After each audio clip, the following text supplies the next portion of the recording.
Have you ever felt that tiny flutter in your heart? That whisper telling you there's a whole world out there waiting to be discovered? Well, today, I want to tell you a story about someone who felt exactly that. Meet Pip. Pip wasn't a big, majestic eagle or a colorful parrot. He was just a little stick figure bird, drawn with simple lines, living in a cozy nest made of twigs and leaves. From his little home, high up in a tall oak tree, Pip could see a slice of the world. He saw the rolling green hills, the winding river that sparkled like a silver ribbon, and the distant mountains that touched the clouds. But a slice wasn't enough for Pip. He yearned for the whole pie. Every morning, he'd watch the other birds soar high into the sky, their wings catching the wind as they disappeared over the horizon. He imagined the incredible sights they were seeing, the different trees they were landing on, the new friends they were making. His heart ached with a desire for adventure. His parents and siblings were content. They loved their nest, the familiar taste of the morning dew, and the comforting rustle of the leaves. "Why would you want to leave, Pip?" his mother would chirp softly. "Everything you need is right here." His father would add, "The world is a big, dangerous place for a little bird like you." But Pip couldn't shake the feeling. The world was calling his name, a song only he could hear. He spent his days practicing his flying, strengthening his tiny wings, preparing for the day he would finally answer that call. He knew it wouldn't be easy, but the dream of seeing the world beyond his nest was a fire inside him that just wouldn't go out. One bright morning, when the sun painted the sky in shades of orange and pink, Pip knew the time had come. With a heart full of both excitement and a little bit of fear, he took a deep breath. He said goodbye to his sleeping family with a silent, loving look. This wasn't a goodbye forever, but a see you later. He hopped to the edge of the nest, looked out at the vast world, and with a determined flap of his wings, he jumped. The first few moments were wobbly. The wind was stronger than he expected, and for a second, he missed the stability of his nest. But then, he found his rhythm. Flap, glide, flap, glide. He was really doing it. He was flying. The world from above was even more amazing than he had imagined. The familiar oak tree became a small green dot, and his nest was invisible. He flew over fields dotted with colorful wildflowers and followed the shimmering river as it snaked through the valley. It was exhilarating, but adventure, as Pip was about to learn, is never just a smooth flight. Dark clouds began to gather on the horizon, swallowing the blue sky. The wind picked up, howling through the trees, and then the rain started. It wasn't a gentle drizzle, it was a downpour. The heavy drops felt like tiny pebbles hitting his small body, making his wings heavy and hard to move. Scared and soaked, Pip spotted a small hollow in an old log and dove for cover. Huddled inside, shivering, he watched the storm rage. For the first time, a sliver of doubt crept into his heart. Maybe his father was right. Maybe the world was too big and scary for him. Just as despair started to set in, a pair of large, wise eyes peered into the hollow. It was an old owl, his feathers ruffled by the wind. A bit of a storm for such a small traveler. The owl hooted, his voice calm and deep. Pip, startled at first, explained his dream of seeing the world. The owl listened patiently and then said, "Storms are a part of every journey, little one. They test our strength, but they also wash the world clean and help things grow.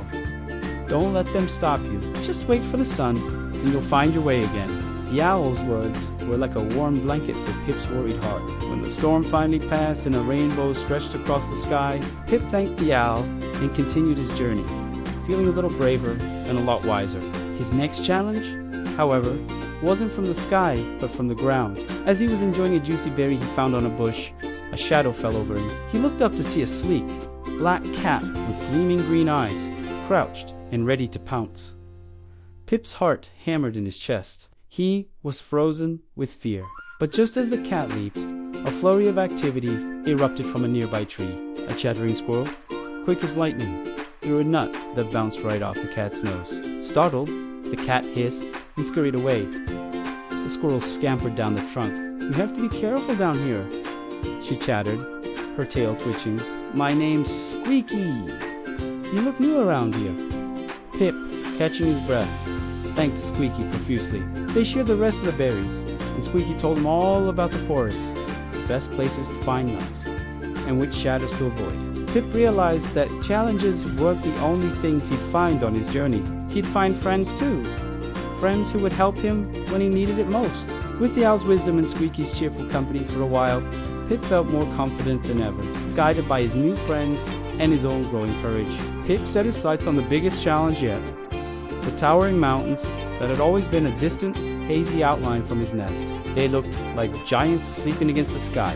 The journey to the base of the mountain was long. He flew through dense forests where the sunlight dappled through the leaves, and over wide, open plains where the wind carried the scent of grass and earth. He met other creatures, shared stories, and learned something new every single day. The climb up the mountain was the hardest part of his entire adventure. The air grew thinner, and the wind was relentless. His little stick figure wings, which had grown so much stronger, had to work harder than ever before.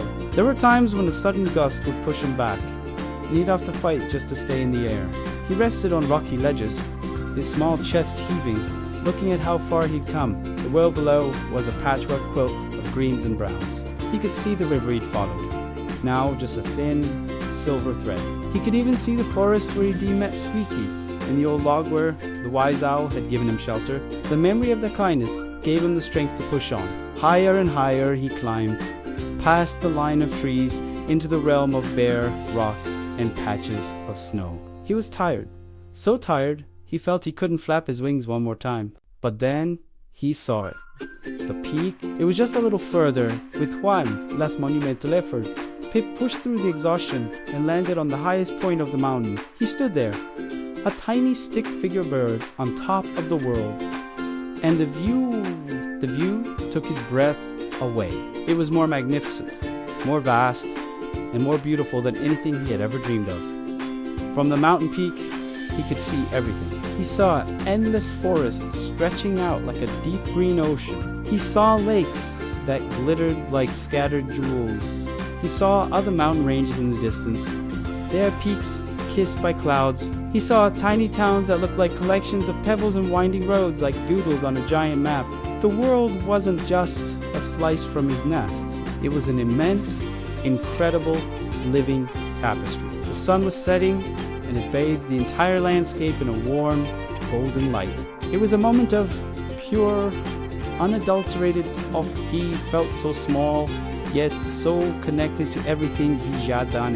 He had faced the storms, outsmarted the cat, and climbed the impossible mountain. He had reached his goal. A feeling of profound peace and accomplishment washed over him. All the fear, all the struggle, all the exhaustion, it was all worth it for this one perfect moment. He stayed there for a long time, watching as the gold turned to purple and the first stars began to twinkle in the darkening sky. He, Pip, the little stick figure bird, had seen the world. He had fulfilled his dream, and it was even better than he had imagined. As the moon cast a soft, silvery glow over the landscape, a new feeling began to stir in Pip's heart. It wasn't sadness, but a gentle pull, a quiet longing. He thought of his cozy nest, the warmth of his siblings tucked beside him, and the familiar chirp of his mother. He thought of the tall oak tree, his first home, his safe harbor.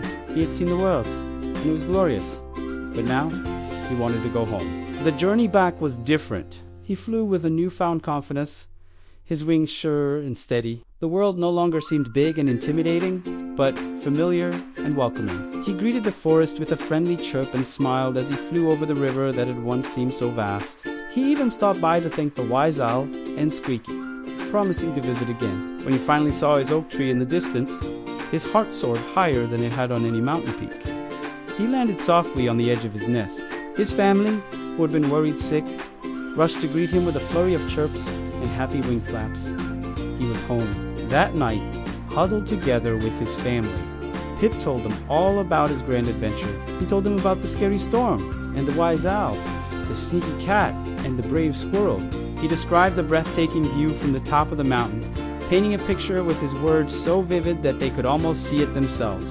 His family listened, their eyes wide with wonder. Pip was tired, but it was a happy, satisfied kind of tired. As he drifted off to sleep, surrounded by the love of his family, he realized something important. Adventure was wonderful, and seeing the world was a dream come true. But having a home to return to, a place where you are loved and safe, was a treasure beyond compare. The world was out there for exploring, But home was where the heart rests. And Pip knew with absolute certainty that he had the best of both worlds. Thank you so much for joining me on Pip's incredible journey today. I hope this story inspires you to chase your own dreams, no matter how big or small they seem. If you enjoyed this story, please give this video a thumbs up and consider subscribing to the channel for more adventures. I'd love to hear what you think in the comments below. Until next time, keep exploring.